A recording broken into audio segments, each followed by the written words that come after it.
নমস্কার, সকলে কেমন আছেন? আশা করি ভালো আছেন, সুস্থ আছেন। আমিও ভালো আছি। আজকে আমি সারাদিন কি করি না করি তোমাদের সাথে শেয়ার করব। চলো, রান্না চাপিয়ে দিয়েছি উনুনে। আমাদের বেশিরভাগ উনুনেই রান্না হয়।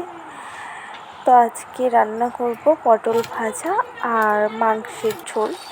দেখো, পটলগুলো কেটে কিন্তু আমি ভাজতে বসিয়ে দিয়েছি। পটলগুলো ভাজাও হয়ে গেছে প্রায়।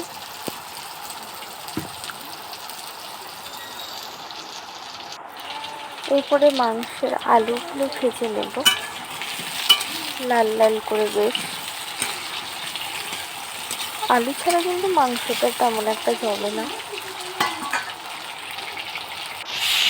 এরপরে আলু ভাজা হয়ে গেছে, মাংসটা একটুখানি ভেজে নেব 2-3 মিনিট।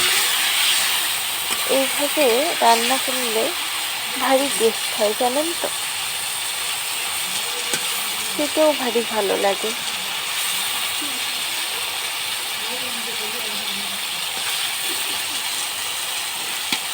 দেখো, আমার মাংসটা কিন্তু হয়ে গেছে। এরপরে জিরে, তেজপাতা, এলাচ আর শুকনো লঙ্কা দিয়ে দিলাম ফোড়ন। এরপরে পরিমাণ মতো পেঁয়াজ কুচি দিয়ে দেব।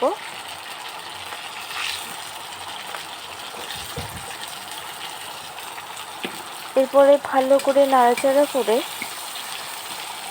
পেঁয়াজগুলো ভালো করে ভেজে নেব।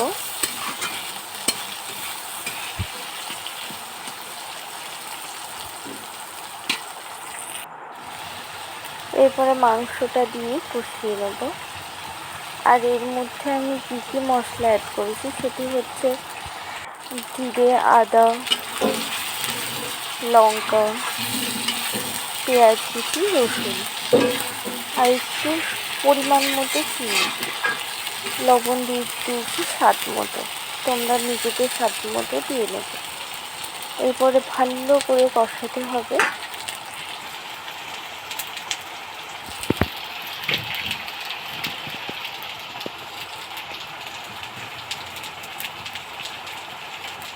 ভালো করে কষিয়ে নেওয়ার পরে